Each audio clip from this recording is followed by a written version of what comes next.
د لوګر ولایت په مرکز پل علم کې د ښاروالۍ له لوري د 3 کیلومتره سړک د چارو د پیل په مراسمو کې د لوګر ښاروال ځایي مسؤلینو ګڼ شمېر قومي مخورو او ځوانانو ګډون کړی و. د پل علم ښاروال وایي دا سړک د 3 کیلومتره په اوږدوالي سره د پل علم ښاروالۍ له لوري د 12 میلیون افغانیو په ارزښت د 40 ورځو په موده کې 1.5 کیلومتره پوخ جوړیږي او پر پاتې برخه یې شګه اچول کیږي. نو دغه پروژه سي د سټیډیم په نامه یادېږي. دا 12 میلیونه هزینه لري.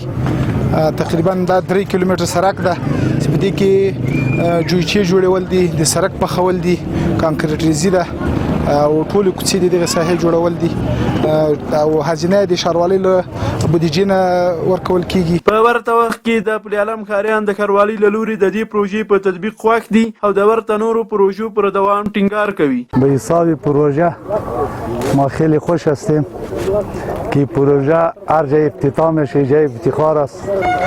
از کلانام خوشحال هستیم، از ښاروال صاحب که زحمت میکشه.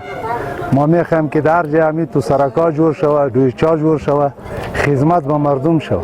دغه کومه ساختمانی پروژه چې د امارت اسلامي له طرفه پیشنهاد شوې ده او د خلکو د مشکل د حل کولو لپاره یو جهان مننه او د مسؤلینو نه یو جهان مننه. په آینده کې بیا هم غواړم چې د هر منطقې د هر ولایت د هر ولسوالۍ لپاره همدغسې پروژې ساختماني او زراعتي پروژې ورځنه د خلکو لپاره افتتاح او د خلکو د مشکلاتو د حل کولو لپاره وړاندې کړي. هیره دې نه وي چې د پل علم ښاروالۍ له لوري د 4 نورو ورته پروژو چارې روانې دي او ډېر ژر به ګټې اخیستنې ته وسپارل شي.